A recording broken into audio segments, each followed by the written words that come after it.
Taas kamay nga po sa mga mahihilig sa mga librong nakakakilig, pambagets, at yung mga gusto ng mga feeling bagets. Tayo ba yun, Lowell? Ito po yung mga contemporary romance at young adult literature. Yan po ang ating tampok ngayong hapon dito sa Boses ng Aklat. At makakasama po natin dito ang isang kilalang YA author. At 10 na po na nobela ang kanyang nailimbag. Pinakahuli po dyan yung My Lola's Love Letter. Meron akong kopya nito pero hindi ko pa nababasa. Ang dami kasing libro. Pero babasahin ko to. Bukod po sa pagiging author, isa rin po siya sa mga guro sa Ateneo de Manila University. At dating editor-in-chief ng Candy Magazine at K-Zone Magazine. Nabasa ko yung Candy. Naabutan ko to. Kasama po natin live sa Read Pinoy si Miss Ines Bautista Yao. Hi po, Ma'am Ines. Hi, Divine. Welcome Hi, Lowell. Ayan si Lowell. Ayun nga, pag-usapan natin, Lowell. Kaedad natin itong topic eh. Bagets. Feeling bagets. Feeling. Ako din, feeling lang. Di ba pang bagets naman? Young at heart. Ano ba? Young adult at young at heart. Yes. I think we're all naman young at heart. Yes, ma'am. At kailangan yun para feeling bata. Anyway, una po, ano pa talaga itong young adult literature? Kasi di ba, paano siya naiiba dun sa ibang mga genre, sa ibang mga fiction na isinusulat ng mga nobela? I think what's so interesting about young adult literature is that it's really for yung mga young adult nga. So yung mga teenager or kahit yung magiging young adult pa lang. So like the tweens.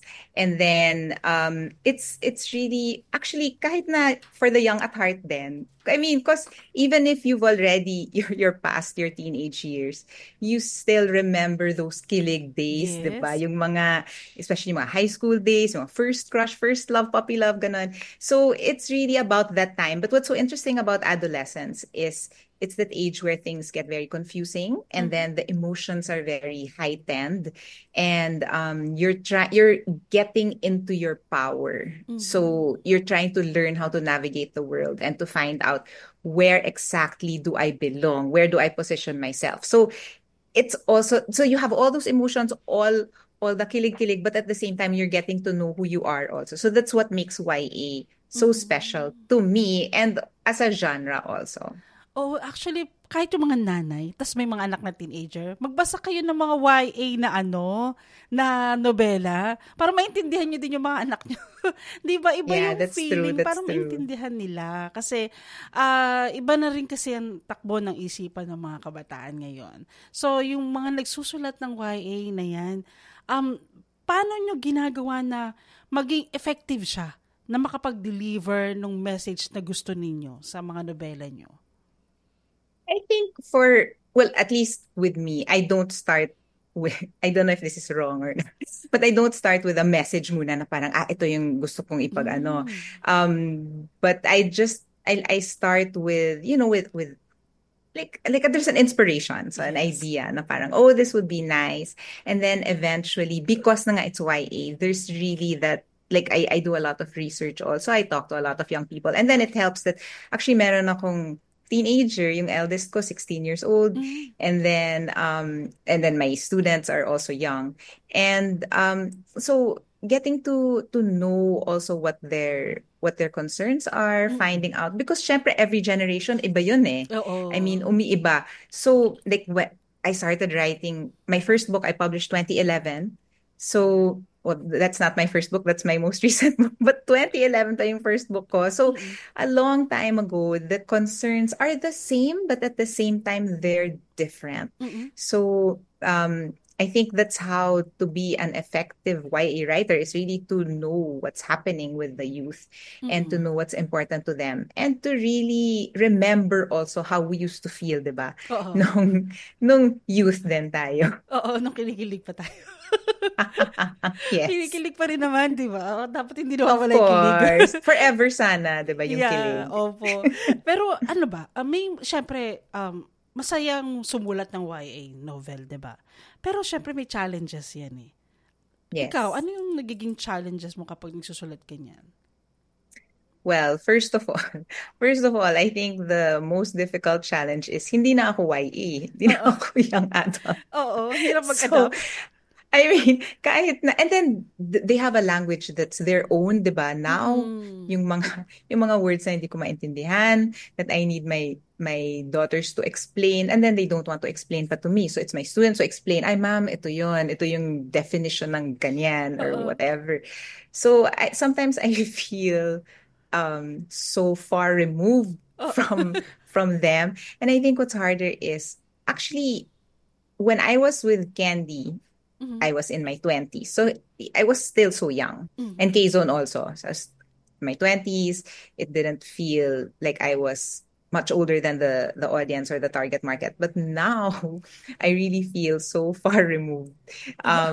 But so those are the challenges. Parang just really, but the thing is, at the same time, what I've realized is the feelings are the same. The Mhm. concerns might be different, but the emotions are the same. Like what they go through, the conflicts, all of that. I mean, it's all still there. You just have to adapt it to the present day Mm. issues. Mm. But like finding out who you are, Yes. yung mga ganon, that's universal, I believe. O pero kasi itong tinatawag din na chicklit, no? Chicklit Mm-mm. literature na yan. Chicklit na yan. Paano ginagawa ninyo para mapakita yung culture, yung kaugalian, but at the same time, nagagamit itong genre na to para makahikayat pa tayo na maraming magbasa sa ating Yeah. bansa? For so two things about so chicklit, I believe used to be the genre na nga that um in the early 2000s, Mm-mm. that was the genre that we used to publish before. And so I was with Summit Books, and then that was really what we called it, and it was very popular. And what was so nice about it, I mean, to answer the second part of your question, what was so nice about it, and I guess what made uh, especially women interested in reading it was about us. So it Mm. was about the concerns of women. It was about there were women protagonists, main characters, and it was empowering to find out, how they could figure out their lives. And then these were women with careers or, Mm. with choices, making choices, with agency, all of that. Today, I don't think it is a genre anymore. I mean, it's still a genre, but I don't think the publishers use it anymore. So Mhm. parang mas naging contemporary romance na lang siya. Or yun na nga, Mm. YA kung younger readers. Oo. But, so parang like the term chick flick, diba? Hindi na siya Oo. uso. Parang Oo. ganon. So hindi na uso. But the positive themes are still there. So the themes Mm. of empowerment, the themes of agency, the themes of making a dent as a woman specifically. I think that's what's so powerful about this genre and about romance also as a genre. And that's what I think for me personally, that's really Mm. what I look for in my stories. And that's what I try to make come out in my stories na rin. Pero ano nakikita mong future ng young adult literature? Um, in the future ba, parang magiging kasing lakas din siya nung comics ngayon? Or, alam mo yon, eventually, ang mga kabataan, maghahanap din ng iba. What do you think? Well, I think that it's always evolving. I mean, lahat naman nag-evolve, 'di ba? Lahat Yes. ng mga uso, then hindi uso, tapos bumabalik, or, things like that. There's really a cycle, there's really a lifespan. Mm-mm. But then I believe that young adult literature, well, because I did some research on this also, because I also taught a course on it. Mm-mm. In the beginning, it was really just lumped together with children's literature. Mm-hmm. And then but then the tweens and the teens started looking for something for themselves, Yeah. and then it started emerging. And then during my time, okay, long time ago, yung uso was Sweet Dreams. I don't know Uh, if you know this, Divine. yes po. Oh, relate.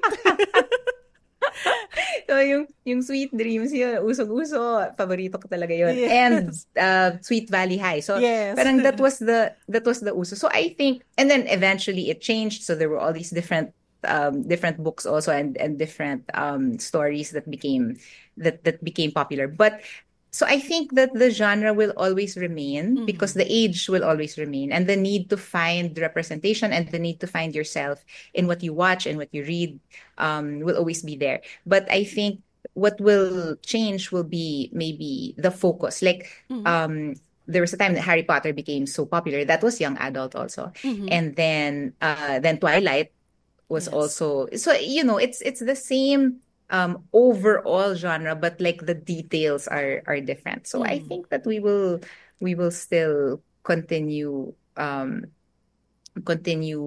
hopefully having readers interested in this genre forever. Yes, oo. At saka dapat dumami pa yung mga bagets na mahilig din sa pagbabasa, no? Kahit simulan nila sa pagbabasa ng mga ganyang novel. And then later on, kung gusto pa nila ng ibang genre, the better, di ba? Pero ito nasa yung pagkakataon ngayon, Ma'am Ines, para imbitahan po yung ang mga nanonood at nakikinig ngayon sa inyong mga book-related events. Well, at the moment, parang wala pa namang book-related event, but my latest book is My Lola's Love Letters, which thank you for flashing it on the screen. It's published by the Ateneo de Manila University Press, and we now have a second edition cover. So, yun talaga yung request ko sa kanila, because when we started it, dalawa yung cover. I couldn't choose. So I said, nako, paano to? Para I want both covers sana. So the first cover, the pink cover, is the Lola. Yes. And then when she was young. And then the new cover now, which is the green cover, is the main character, si Natividad. So you can check that out. I think it's on Shopee and Lazada and all the what do you call it, wherever the Ateneo Press books are sold. And then my books are also available. You can find me. Okay lang ba mag-plug? Sige po. Ayoko sana ipakwento muna yung gist ng book eh. Gusto ko ma-excite yung mga tao. Kung ano meron. Pero ang ganda nung yung summary pa lang nakikita ko na. Of the Lola's Love Letters. Yeah. And it's what I really like about it is, one, it's inspired by my actual grandmother who passed away na. And I interviewed my other Lola about life in the 50s. So lahat ng mga details ng nice. Teenage 20-year-old version niya, I included there in the story. Ayan. Kaya girls, mga tita, mommy, and lola, basa na. And lola din. Mga lola, basa na. Malay mo ma-inspired din sila magsulat ng ganyan, diba? That's true. Masabi. So, yun. Naku, maraming salamat, Miss Ines, sa iyong... Thank you so much, Divine. Pagsama sa amin ngayon sa Read Pinoy. Sa uulitin, ha? Thank you so much. Thank you. Thank you so much.